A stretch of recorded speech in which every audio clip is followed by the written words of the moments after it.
natin nakikita yung ganitong klaseng silent martial law. Kinasuhan na po si Vice President Duterte.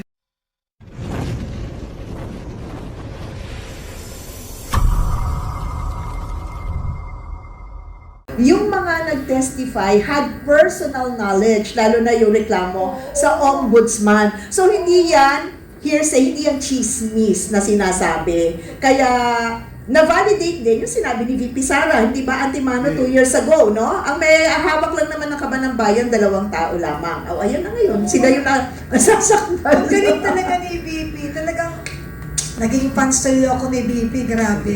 Dati na. Alam mo, sa totoo lang, VP, para kang may third eye. Sa totoo lang. Tapos tatanungin ko, sa tingin po ninyo, Attorney Mike, para po sa inyong dalawa, sa tingin niyo ba justice ba ito o power play lang sa politika? Kasi medyo nasagot mo kanina, pero kulang. O rapid fire to. Rapid fire. Power play or politika? Isang... Definitely power play. Alright. Kong Mike. Alam nyo, kanina nakita ko lang, may maglalabas kaso na naman sa mga vloggers. Alam niyo na? Lahat pala ng ito, kayo. Kung nag-post kayo at kunyari ako'y kinasuhan, idadamay kayo. Ganito ngayon yung, o kung di na kaya nag-post kayo. Alin doon? Paano po yung ano yung konteksto niya na ano? Yung context was yung matibag recording. Yung recording. Okay. May pinaliwanag dyan si Atty. Mike. Yes. Yan. Okay. So, ngayon lang natin nakikita yung ganitong klaseng silent martial law. Alam niyo ho, ang kaso ko ngayon, 3-4 na. And then, kinakasuhan pa rin yung mga lahat, yung 18 Marines, siguro mga 5 kaso sila, mas madami. Sila Cathy Binag kasama, si Jay Sonza, yan, kasama yan dun sa naging kaso. Eric, si Atty. Harold Respicio, kasama. I think si Atty. Topacio, may kaso na rin. So, ganito po yung nangyayari sa ngayon. Lahat kinakasuhan. Lahat ng kalaban kinakasuhan. Etong kay Vice President, hindi lang naman to ngayon eh.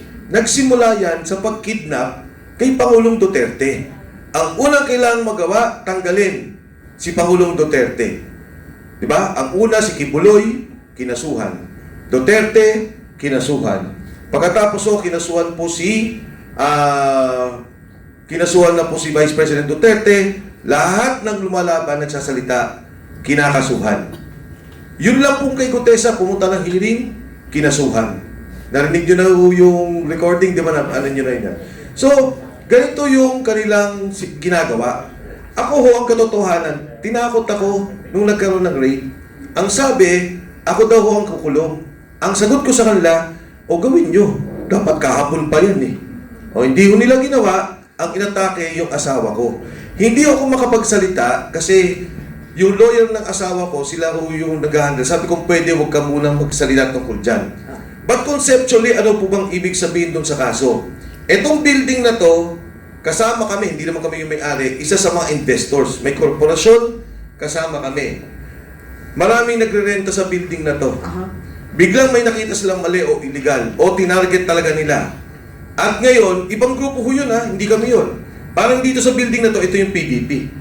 Pag nilusog tong PDP at hinuli, ginagawa nila, kinakasuhan din nila yung mga may-ari ng building. Doon mo kami ini-involve. Kami ang isa sa mga nag-invest doon sa building.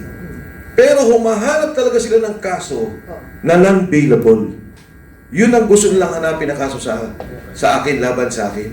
And this is not only a power play in Congress, this is not only a power play in the Senate, but they are weaponizing all the agencies of government. BIR, NBI, lalo tigit, no? Ang NBI sa ngayon, ang iba't ibang ahensya. AMLAC, pero yung mga, lalo na yung mga kasuhan. Kasi kunyari yung sa inyo, pag kinasuhan tayo, no? Kayo, sabi ko nga kay Ka Eric, awang-awa ako. Wala namang pera ang Ka Eric eh. Every time nakakasuhan yan, mag-message ako, tutulong ako sa iyo. Paano pa yung ibang vloggers pag kinasuhan? Kahit wala kang kasalanan at mananalo ka naman, yung perwisyo na magbibil ka, kukuha ka ng abogado, dahil bakit? Dahil tayo naging critical? Dahil nagsalita tayo sa flood control? Dahil nagsabi tayo may nakawan? Ganyan ba ang demokrasya? Ganyan ba ang klase ng pamamalakad ng gobyerno? Kahit na po saang desisyon, Korte Suprema ng Pilipinas, Korte Suprema ng Estados Unidos, ang sinasabi, di ba, pag politiko kayo, pag nasa gobyerno kayo, huwag kayong balat sibuyas. Tanggapin ninyo dahil ang mga pagbatikos, dahil ang mga kritisismo, hindi naman yan laban sa inyo, kundi para maging maayos ang pamamalakad ng ating gobyerno. Kung Mike, may payo si nasabi nyo kasi yung mga kakasuhang mga vloggers. Attorney Mike, yung nasabing palitan ng kuro-kuro between NBI director Matibag at saka itong isang commentator yata. Ano ang pinakadepensa ng mga vloggers para hindi makasuhan or hindi pumasok sa cyber libel? Lahat ng kaso ng libel, cyber libel man yan or any other form of libel, kapag ang person involved is a government officer or employee, the truth is available as a defense. Alright. Kung yung sinabi mo ay mapapatunayan mo na totoo, hindi ka pwedeng kasuhan ng libel. Doon muna sa pag-share. Pag sinare nila yung video na yon, paano makaiwas? Pag nag-share ka ng mga video na yan, wag lang kayong magbigay pa ng side comments or inflicting any wrongdoing to any particular person. Ay hindi ka makakasuhan ng cyber libel dyan just because you shared. Just because you Because shared. it is available in the internet. Yung nangyari ito kay Matibag, I think, ang parang magiging punto niya dito, parang because nire-record yung conversation nila nang hindi niya alam. Alright. Parang gusto niyang i-angulo ito na parang violation sa wiretapping yung kanya data privacy kaya. But ang may problema dito, di yung nag-record ng kanyang audio. Alright. si Sabio, di ba? Ito yung mga vloggers na nag-share kasi nilabas na yan, di ba? Oo, nilabas na na sa social media. Oo. What if you just You shared just shared it, so wala kang doon. Wala yan maliwanag You have no yan. responsibility there. Unless nga, bukod doon mag-share ka pa, may sasabihin ka pang iba ng mga libelous, ayun. O pwede doon. But just by the act of you sharing that information, that is already available in the net, doesn't make you necessarily liable for cyber libel. O yan natin ha sa inyo.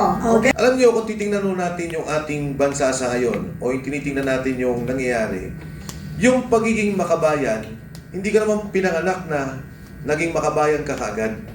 Yung pagiging matapang, wala namang likas na matapang. Di ba? Kung minsan ka natatakot ka sa mga nangyayari. Pero ito, binibigay sa atin ang isang oportunidad sa yugto ng ating kasaysayan na may gawin tayo, na may magawa tayo. Ngayon lang po nangyari ang ganitong klaseng sistematikong korupsyon sa ating bansa.